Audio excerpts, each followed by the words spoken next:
راتوں رات پیٹرولیم مسلات سر میں نے تو نہیں کہا کہ چور نہیں کہہ سکتے، چاہے وہ ایکس پرائم منسٹر ہوں چاہے وہ سٹنگ ہوں، تیل کے ایشو کے اوپر میں یہ نہیں کہتا۔ پاکستان تحریک انصاف کے دور حکومت میں جب پیٹرولیم مصنوعات کی قیمتوں میں اضافہ ہوتا تھا پھر مسلم لیگ نون کے رہنما یہی کہتے تھے کہ وزیر اعظم چور ہے، تو ابھی موجودہ جس طرح کے پیٹرولیم مصنوعات کی قیمتوں میں اضافہ ہوا ہے ابھی مسلم لیگ نون سے ہے، تو کیا موجودہ وزیر اعظم چور ہے؟ دیکھیں بات سنیں، حالات و واقعات کے ساتھ ساتھ ہر انسان کا اپنا ایک بیانیہ ہوتا ہے۔ میں یہ سمجھتی ہوں کہ اس وقت بھی جب آئل کی پرائس بڑھی تھی تو وہ بھی انٹرنیشنل مارکیٹ کی میں ہی بڑھی تھی، اور اس کے بعد وہ اثرات یہاں پہ آئے تھے۔ تو میں یہاں پہ آپ کو یہ کہنا چاہتی ہوں، بلیم گیم سے میرے خیال ہمیں نکلنا چاہیے، کیونکہ پاکستان اس وقت حالت جنگ میں ہے اور خطے کی جو صورتحال ہے وہ بھی کافی کشیدگی کی طرف جو ہے وہ بڑھ رہی ہے، اور میں یہ سمجھتی ہوں کہ اگر جو ریالٹی اور اس وقت بھی کورونا تھا،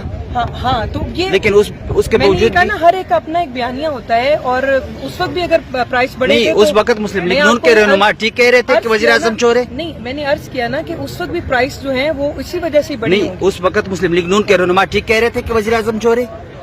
میں کسی وزیر اعظم کو نہیں، ابھی پھر جس طرح کی مطلب راتوں رات پیٹرولیم مسلات، سر میں نے تو نہیں کہا نا، اگر میں نے کہا ہے، خواجہ آصف صاحب نے کہا ہے، مریم اورنگزیب صاحبہ نے کہا ہے،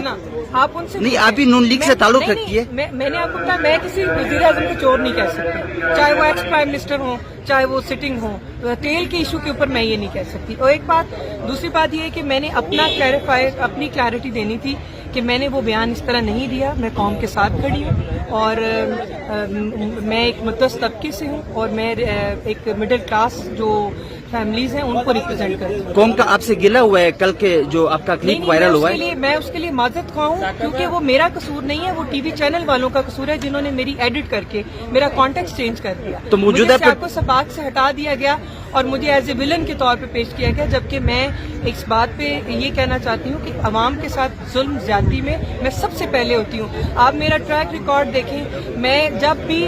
پاکستان کے اوپر کوئی ناگہانی آفت آئی ہے، جیسے سیلاب ہے یا کوئی بھی زلزلہ ہے یا کچھ بھی اس طرح، میں آپ کو آپ نکالیں فوٹیجز وغیرہ، میں آپ کو وہاں پہ پہلی صف کے اندر آپ مجھے پائیں گے۔ قیدی خواتین اور بچوں کے لیے جو ہے وہ میں 10 سال سے کام کر رہی ہوں، 12 سال سے کام کر رہی ہوں، without any part of organisation. یہ میں اپنے رب کے لیے کرتی ہوں، میں جو کام کرتی ہوں وہ میں اللہ کی خوشنودی کے لیے کرتی ہوں، مجھے کسی کو بتانے کی ضرورت نہیں ہے۔ میں عوام میں سے ہوں اور عوام مجھ میں سے ہیں، اور انشاءاللہ تعالیٰ میں عوام کی ایک نمائندہ ہوں۔ وہ تو شہباز شریف صاحب بھی یہی کہہ رہے ہیں کہ میں عوام میں سے ہوں، لیکن پیٹرولیم مصنوعات کی قیمتوں میں 55 روپے کا اضافہ کیا؟ وہ اضافہ انٹرنیشنل مارکیٹ کو مد نظر رکھتے ہوئے جو ہے وہ انٹرنیشنل مارکیٹ میں اتنا مہنگا نہیں ہوا، لیکن دل بڑے بھاری بوجھ اگر نہیں ہوا تو یہ ان کو ریلیف ملے گا۔ یہ کبھی بھی نہیں ہو سکتا کہ عوام کے ساتھ ظلم ہو اور ہم دیکھتے ہیں۔ اگر یہ ایسا ہوا تو ہم ان کو کہیں گے کہ اس میں عوام کو ایڈجسٹ کریں، اس پہ سبسڈی